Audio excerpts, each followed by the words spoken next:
On today's episode of the CLS Experience, we have a very special treat. He's one of the top performance coaches on planet Earth, who's helping organizations and teams achieve next level success. And as he likes to say, attacking the process. He's the mental conditioning coach for the iconic University of Alabama football team, working with the legendary coach, Nick Saban. He's an international keynote speaker, best-selling author of the unbelievable book, Uncommon Leadership, and host of the phenomenal podcast, The Burn. His mindset is absolutely bulletproof, and he has redefined the words mental toughness. He's just an overall juggernaut in all facets of life and a terrific husband and father. Please welcome the dynamic, resilient, brilliant, and uncommon leader of all leaders, Ben Newman. How you doing, Ben? Wait a second. All right, we got to share the stage. We got to go do some events together. I need that bio all the time. Number one, the words, the fire, the energy, the passion, which I would expect nothing less from my brother Craig. However, the other thing I would mention is you also picked out all the great stuff. You know, no adversity, no challenge, none of the tough stuff I've been through. So you highlighted it well. I appreciate that, and fired up to be with you and your listeners. Yeah, and we're such a fan. And the funny part is, you and I could have talked forever before we hit record. In regards to the intro, I take such great pride in those. I always love to see the reaction of the guests, but you wrote it, brother. It's your life. I just said it. You know, I guess that is accurate. Let me say something though for your listeners. I'm a guy, because I think this is important to just get this out there, and Craig really can't stop me from sharing it because I'm in St. Louis and he's in New York. So there's really nothing he can do about it now. But, before we got rolling, Craig asked me for advice. And with the things that he's doing in the world with mental toughness and discipline and coaching and his masterminds, I could easily ask him for advice. I still have two coaches. I'm reading books every day. So I admire what you're doing. I admire how you show up. I admire that you asked me a couple questions, and we probably could have talked for an hour before we hit record. But I just think it's awesome when, an individual like you who's so committed to helping others is also committed to finding what your best looks like. And I'm right there with you. I'm still trying to find it. I know you are, brother. And thank you so much for the beautiful words. I'm going to go ahead and receive all those, especially coming from you. And let's start right there, right? Like, sometimes I like to tell a background story, but I think what's most valuable is just to have an unbelievable conversation. And you talk about me asking you questions. I know you're cut from the same cloth. As you like to say, you're a high maintenance guy. You're always surrounded by mentors and coaches at all times. Is that right? Yeah, I mean, it's a constant. But, I think that's a choice for any of us. You have to create an environment that causes you to push and challenge yourself, right? So one of the other things that we talked about, you just completed the New York Marathon, and now you're going to go and compete in Chicago, right? So you're creating an environment. I've run a marathon. I ran one just to be able to say I did it, because 1% of people in the world start and finish a marathon. That's correct. And, nobody that day showed up and was like, hey, I'm just going to run this marathon. I mean, you have to train. You have to have discipline. Some people may train harder than others, but you don't just show up and say, I'm going to run 26.2. So I think it's awesome that you have the discipline, you've set it up. I think we all have to constantly ask ourselves, is our environment set up and designed for us to be our best one day at a time? I love that. Yes. And also in regards to like mentorship and coaches, like one of the mistakes that I made for a long time was thinking that I could do everything myself and not understanding the power of mentorship and support. And essentially, I don't want to say cut the line, but you can kind of prevent some of those dummy taxes. And it's one of the things that you do so great is help organizations, obviously Alabama and people and so forth, in mentoring them. How important is it for people listening right now, for the audience, we just did 1 million strong, that know that they want to get places, but they're afraid to ask for help and support? Oh, I think you have to ask for help and support. Listen to how we just started our dialogue here on the recording, right? You're asking me, I could have easily asked you. I've got two coaches. I mean, I think it's a constant. We're never finished. And I'll share this with you. So I'll be back at Alabama on the 22nd and 23rd of February. That'll kind of be the kickoff for my fifth season working with the team. And, a lot of people think that, oh, okay, well, they finished playing in the national championship in January. And yes, we didn't get the result we wanted, but we'll see them for training camp in the fall. No, they start at the end of January, right? Preparing and training. Like, it never stops. The pursuit to be your best never stops. every time I speak to the entire team, most of the time Saban will be there. He sits right in the front row. He always sits in the same chair. And a lot of times he's not there. I mean, after 5 years, he trusts the messaging and my work with the team.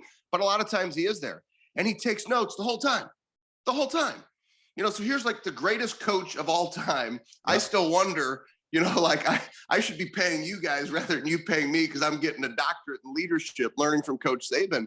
But, here he is taking notes. And it's not just me. He does that with every speaker. Every speaker he brings in, he's in the front row. He's taking notes. He's trying to get better. So you tell me, the greatest college football coach of all time, if he's still learning, are we ever finished? I don't think so. Yeah, what a beautiful and powerful message. And I couldn't agree more. And again, one of the many things that I love about Saban. And guys, for anybody listening, like, forget about the ego. Like, we're getting better every single day. There's always more knowledge to tap into. Even the all-time greats, they don't see themselves as reach their capacity. They're always learning. Speaking of Nick, one of the things that he always talks about is be the example. What makes him so effective? One of the many reasons that makes him so effective at what he does, to be, like you said, the greatest football coach in the history of college. Well, let's just take what you just said, be the example, right? So I'm a huge believer. We can tell people how great we want to be, right? Somebody could come to one of your masterminds and say, Craig, I want to be great. I want to do this. And all you have to do is look at them and say, okay, well, tell me, how have you been showing up over the last 30 days? How have you been showing up over the last 6 months? And their action is actually going to tell you how bad they want it. Their action is going to tell you the real story.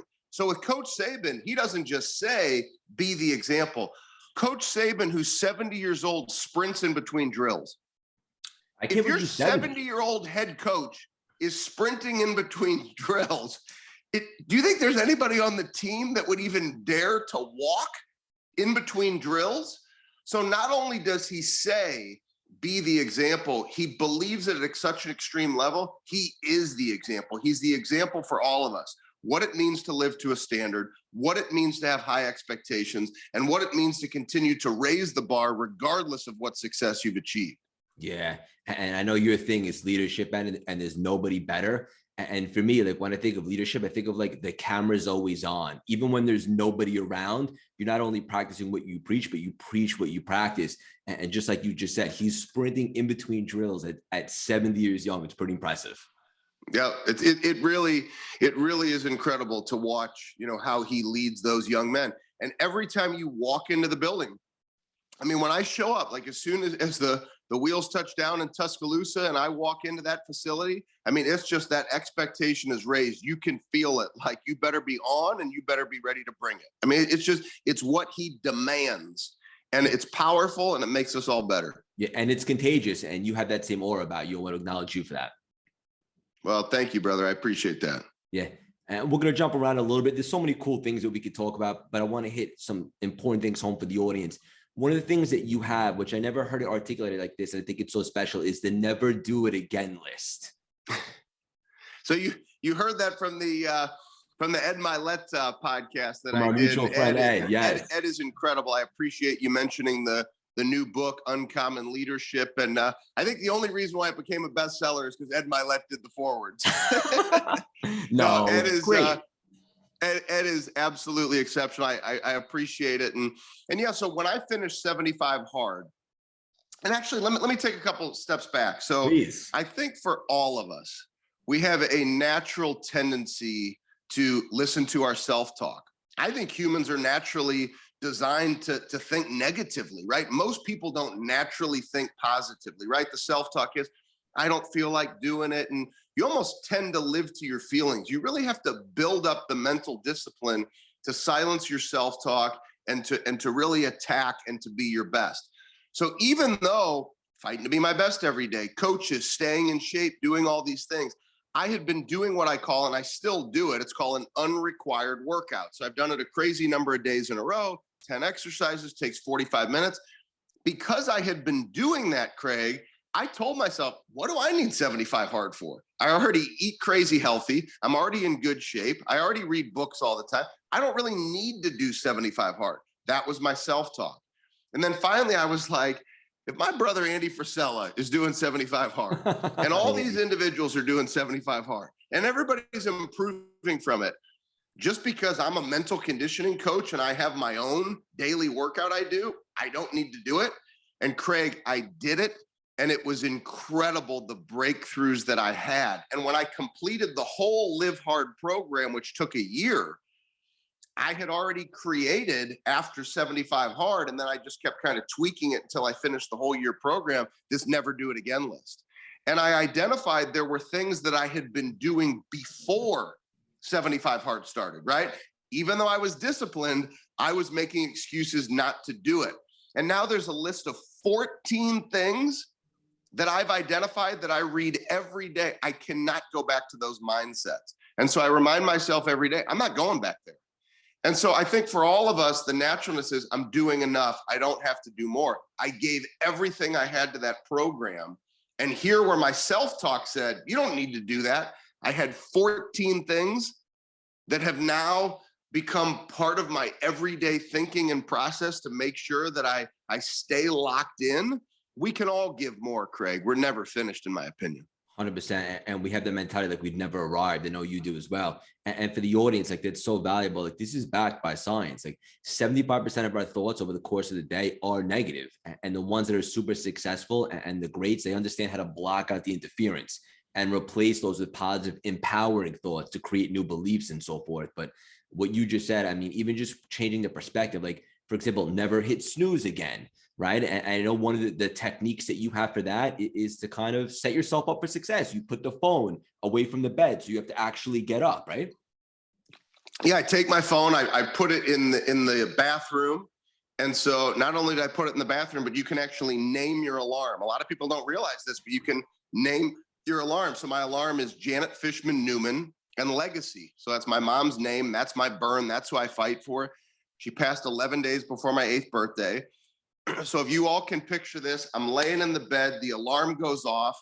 As soon as Amy hears it, she's ready to kill me because it's in the other room, right? So it's like you get up out of bed, it's kind of like a little bit of a light jog, fast walk into the bathroom, turn it off, and the first thing I see is my mother's name.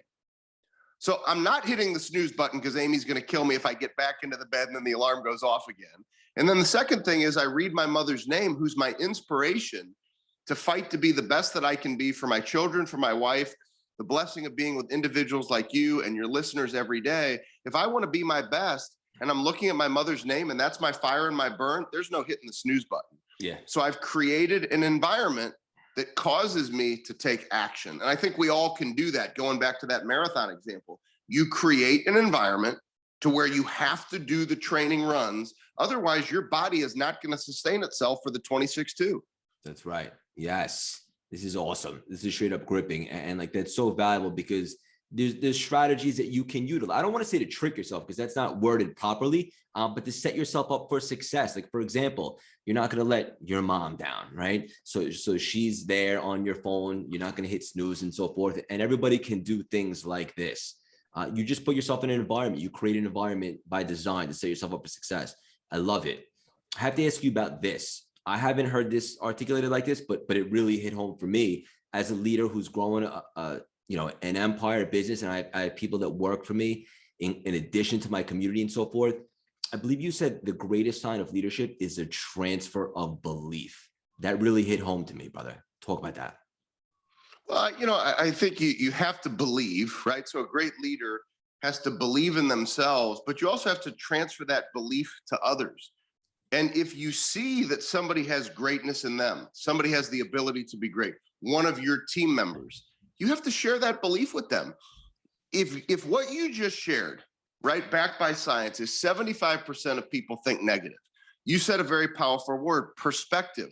Most people don't understand what their burn is. They don't understand the perspective or the fight they have within them, that when they experience negative, they think of the perspective, they flip it, and they shift to the positive. So that's natural for you. So if we know 75% is going to be negative thought, then what are the odds that the people that are on your team before they come to join your team are naturally walking around in the world about how positive they are and how much they believe in themselves? I'm not saying they come to work for you and they don't believe in themselves, but if we can transfer that belief, you work with them for a week, 2 weeks, say, gosh, your energy on the phone is amazing. I could see you doing this for our organization. You know, you've opened up my ideas and my thoughts on this aspect of what we can do in our organization. I love having you on our team. Thank you for all your hard work every day. Right? I mean, that's a transfer of belief. That person then leaves, and it's got to be true, right? It's not BSing somebody. Gotta be authentic. It's true and sharing that belief. So when they go home, they say, gosh, you know what? I've never worked for somebody like Craig. I mean, it is a positive experience. And I don't even think of him as my boss. Like my experience with Craig is like, we're a team. We're in this fight together. And that, to me, when you transfer that belief into somebody else, it's powerful, it's dynamic, and that's when you can attack big things together. Yeah. Ben's got nuggets today. This is where we would drop the mic, but obviously we want to continue the conversation. This is so valuable to and applicable to anyone in any arena. And that's why I knew this was going to be gold. And even segueing into some other stuff, you talk about the difference between power and authority. That's awesome. Yeah. What do you mean by that? Yeah, so that doesn't really come from me. That comes from Max Weber, spelled Weber, W-E-B-E-R. He was one of the fathers of sociology. And it's interesting that you bring this up because just today, in one of the leadership trainings that I do every month with one of the construction companies that I work with, $150 million company, we talked about power versus authority. We talked about this exact concept that I'm going to share with all of you. So it's interesting that you just asked the question. Not a coincidence. But Weber did research and he talked about the difference of power versus authority. Power is when you force or coerce somebody to do your will. Authority is when you inspire or empower somebody to choose what you know they should choose to be successful. And so what I ended up developing from Max Weber's research is a concept that I call questions over statements. My naturalness, if you're underperforming, Craig, is to be like, man, if you don't get it together and you don't start hammering the phones, you will be out of here. This is not going to work out for you. Like, that's my naturalness. That's how I naturally would lead. But I've learned over time, that's not very effective.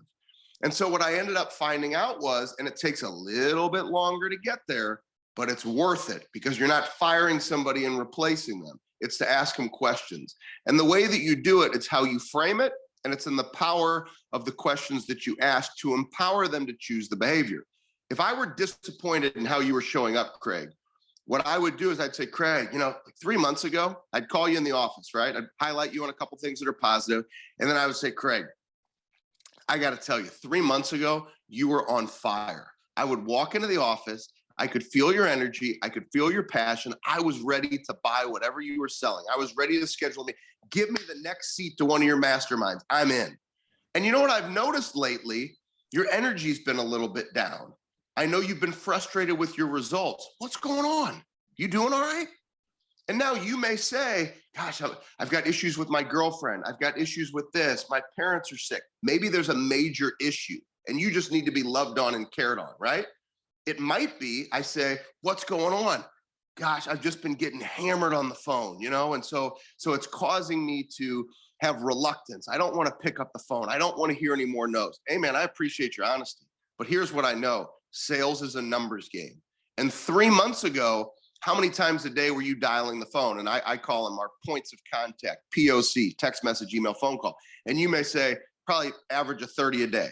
So at 30 a day, you were on fire. Your pipeline was heavy. You were selling seats to the mastermind. You were helping to book talks. You were doing all these things. Yep, absolutely. How many are you averaging right now? 8. Okay, so you're averaging 8 and you're frustrated and your pipeline is less. Craig, it's a numbers game.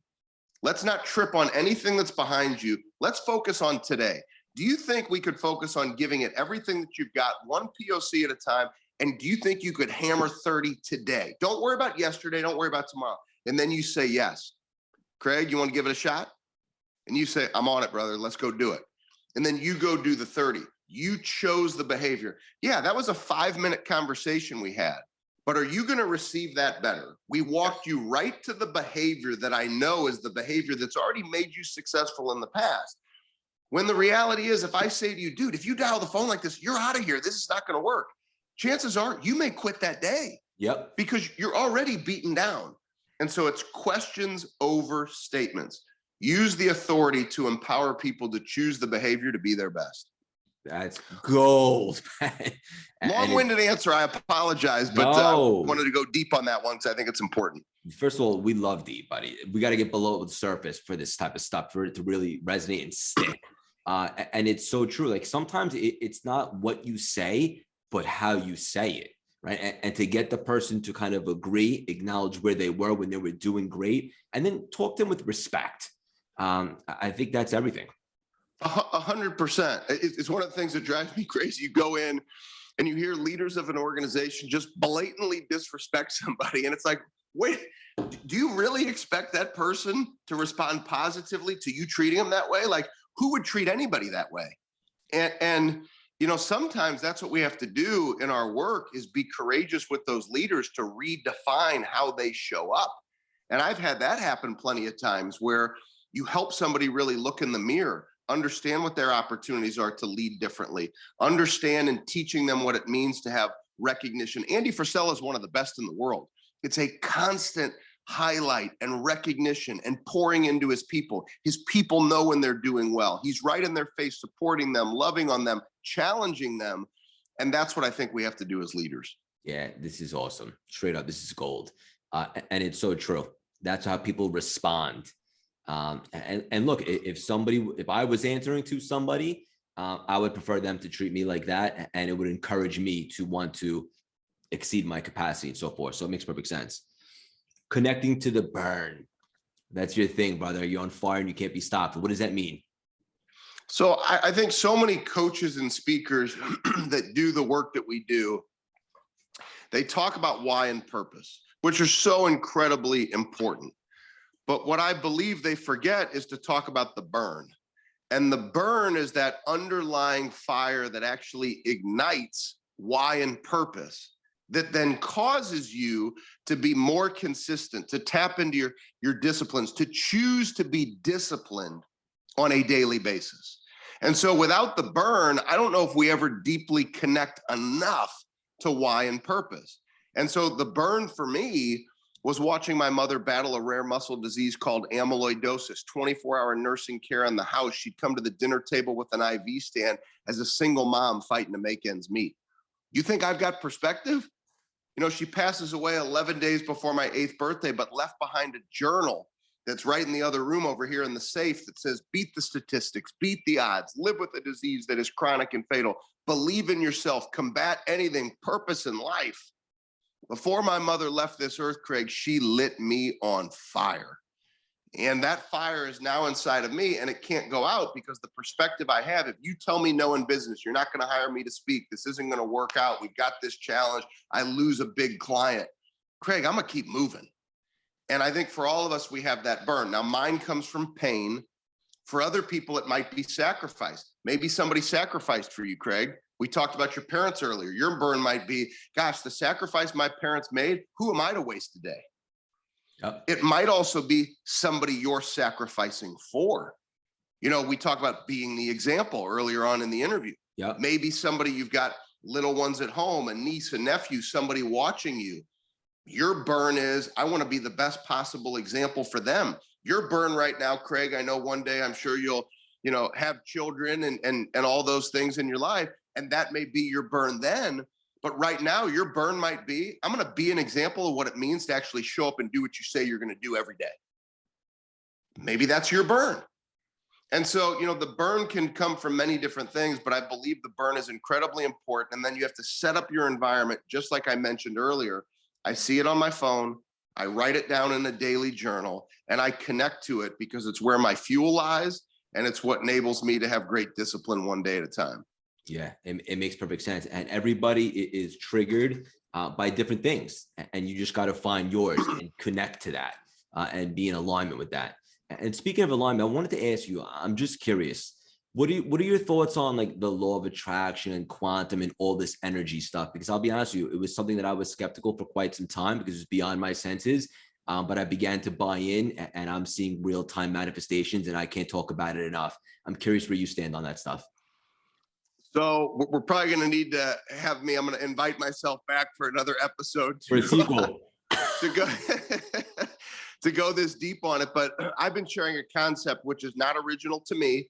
You know, a lot of us, we go and we do research and then we share it in our opportunities through books and our work, but they're what I call I am statements. So statements of affirmation, which I believe are an answer to a who are you question. So Craig, I could say, who are you? And you can answer based upon what you've already achieved or what you believe you will achieve. The more empowering answer you can share with yourself on a daily basis is what you believe you will achieve. So there are so many individuals that I've worked with, I encourage them, create an I am statement that motivates you to go attack your next level. So essentially, it would be your goal. I have a, CLS Experience is a brand that generates $10 million of revenue, and that's your goal, and we're going to impact 1 billion people. Okay. Well, then your I am statement would be, I am running an organization that generates $10 million and impacts 1 billion people. So you believe that before it happens. Your behaviors then follow suit when you don't want to, because you reminded yourself in the morning that's who you're becoming. So do I believe in the power of attraction? You're damn right I do. So I've got I am statements that I read every single day for me. It's one of the main things that I do to encourage the players that I work with in the NFL, the athletes that I work with in college, the corporate clients that we work with. It's one of our fundamental core values and tools that we use in the systems that we've built. And it all really comes from the power of attraction. So yes, I believe in it at a very high level. I'm laughing because I just love you. And the only negative that I got going on is we don't have 10 hours to chat. And I agree. We will get you back for a sequel, brother. And we got to get on your show too. I know the audience would love to see that. One of the things that you just said that really stuck out was just the power of intention. And then when you say it enough and you begin to believe it, that creates new habits and behaviors, which ultimately creates new results and so forth. And that's so key. So, and what you just said there, it's what triggers the habits and the belief systems, right? Yeah. And so many people, we struggle with, well, I'm behind on my habits. I'm not doing what I said I was doing. Well, why? Well, probably because back to the messaging of the transfer of belief, if you're not transferring the belief to yourself, right? A lot of times it doesn't matter what somebody else says to you, right? That might be the seed that's planted, but then you have to remind yourself if you're going to become consistent in the daily action, right? And so once somebody believes in you, take that belief, remind yourself of it daily, and that's going to trigger you to be more disciplined.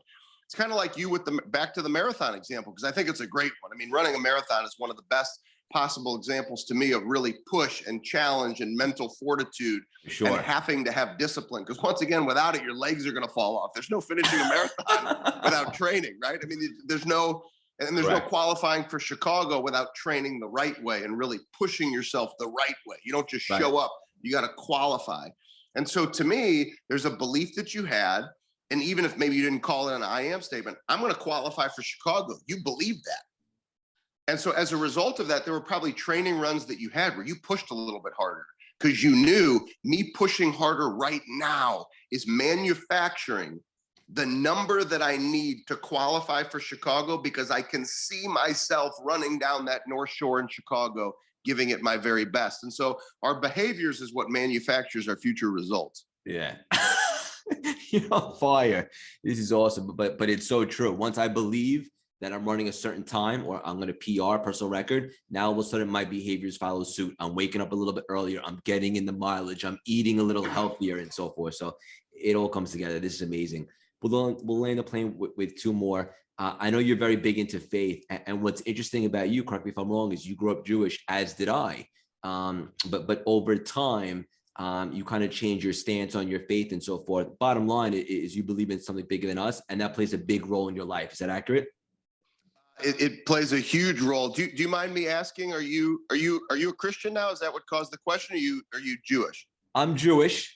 Okay. But for me personally, and this is the first time I've ever publicly said this straight up, like, I'm not so religious as I am my relationship with God and working on that every day. That's what's most important to me right now. Powerful. So for me, where it came from was I used to be, I had lots of struggle in my belief in God, right? So it's, you lose your mom 11 days before your 8th birthday. How's there a God? Like, what God has 24-hour nursing care for your mom in the house, right? So I struggled, like, how is there a God that would do that? Then my father moves back in, and I had to deal with the things with my father, which were the reasons that my mother divorced him. But you don't get to divorce your father, right? So I'm like, how is, so you struggle in your faith with God. For me, I ended up accepting Christ, and there was a daily prayer, which I shared in the book, from my mentor, John Gordon, who was also born Jewish, got bar mitzvahed, and he became a Christian. And so he shared this with me back in February of 2008. I ended up accepting Christ because I always connected. I was very faithful to my heritage as a Jew, but I struggled in my faith and understanding of God until I became a Christian. And so it was, God, what is my use for your purpose? Guide me towards this purpose. Jesus, if you are who you say you are, show me the signs. I'm open to receiving this if it is meant to be. And these doors of clarity for faith and where my strength came from to be able to fight through the challenges and adversity that I faced came from that walk of faith. And now it's something that's part of my routine and my thought process every day, and blessed to have found Christ. But similar to John Gordon, and I'm a Jew for Jesus, so you're duly protected. So you hang with me, you'll be all right. Yeah. And what I love about you, the way you always like articulate it, is you're not trying to put your faith on someone. You allow them, that freedom. You just have a stance. And I think that's an important trait of a leader as well.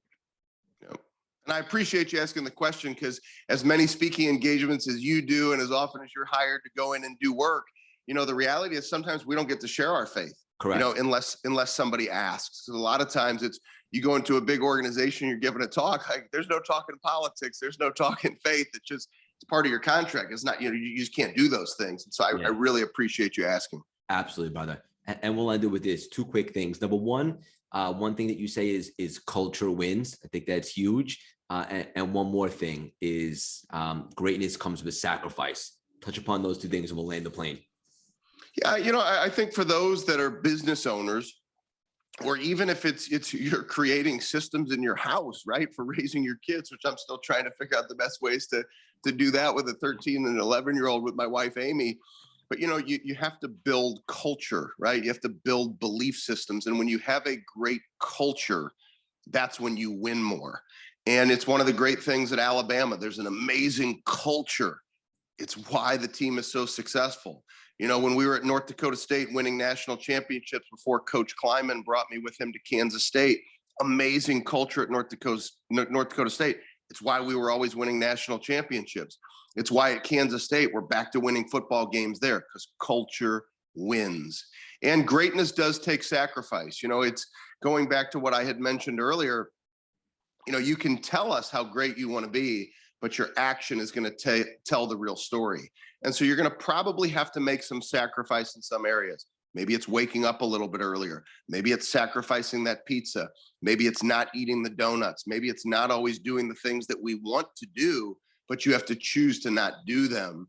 And I'll leave you with this. My mother taught me what I believe is the greatest life lesson I've ever learned. And it's not how long you live, it's how you choose to live your life. So the story that you write, it's your choice. I had never heard it articulated this way, but I appreciated it very much. From the bio, the things that you pulled, you said you wrote it, but what you were referring to was, I wrote it and how I've been living. It's not that I physically wrote it, even though most of those words, maybe did come from the website and I wrote them. Your intentional words and how you used them was, I wrote them and how I choose to live. And that I learned from my mother. So we all have a story. Unleash it on the world. Give yourself permission to go attack it and go write one hell of a story, because we all have that chance to do it. Bang. You really are the best, brother. And we're going to get you back for a sequel. We just hit 1 million strong. The brand, I say very humbly, is exploding. What's the best way for everybody to support you? Well, number one, I just, continue to support Craig. I mean, continuing to support Craig, David Meltzer, all these great individuals, Ed Milet, Andy Frisella, myself, find the individuals that you connect with and just be consistent, right? Allow Craig to believe in you consistently. Listen to these episodes, listen to stories. For me, I love when people join us on our Instagram at Continued Fight, or they come over and listen to the burn and they join us there. And I think the key is, I just want all of you to choose to be great one day at a time. And if you do that, just find the messaging, find the support system, and go attack it. And I look forward to being in the fight with you. Done. How can I personally support you, brother? Well, just, continue to do what you're doing. I think the positive energy, the sharing, the comments, the sincerity, all of that I think is great. And something tells me we'll probably be sharing the stage somewhere along the line at a mastermind or some big event in some beautiful place at some point in time. I can definitely see that. I absolutely love it. Thank you so much for the beautiful words. For the audience listening, if you love the episode, all we ask is that you share it, tag us, we'll share it back. Ben, I want you to know that you're the definition of resilience, great heart, mental toughness, and leadership. You're making the world a better place by helping others achieve success and uncommon results by attacking the process. You lead by example, and you're a role model and beacon of hope for anybody coming up today with big goals and aspirations. I can personally guarantee your best is yet to come. Keep on spreading your wings and making your mark on the world. So much love and respect for you. Thank you so much for stopping by today and dropping these nuggets. I'm grateful. Siegel, I appreciate you, brother. Thank you so much for having me, and thank you to all your listeners. It's too much fun, buddy. Thank you so much, Ben. That was awesome. Absolutely awesome. So I'll tell you what, I can hear my daughter's voice, but this is the last thing I had today. So if you want to flip it right now, do you want to do an episode of The Burn real quick? Let's do it. Okay, because typically our episodes are 15 to 20 minutes. So if you had already blocked an hour and you've got the time, we might as well just flip the stage. All I'll need you to do is if you could just have your creative team just cut it and just send me the raw footage from now until we finish. We'll go 15, 20 minutes or whatever it is, and we'll rock and roll. Say no more. Consider it done.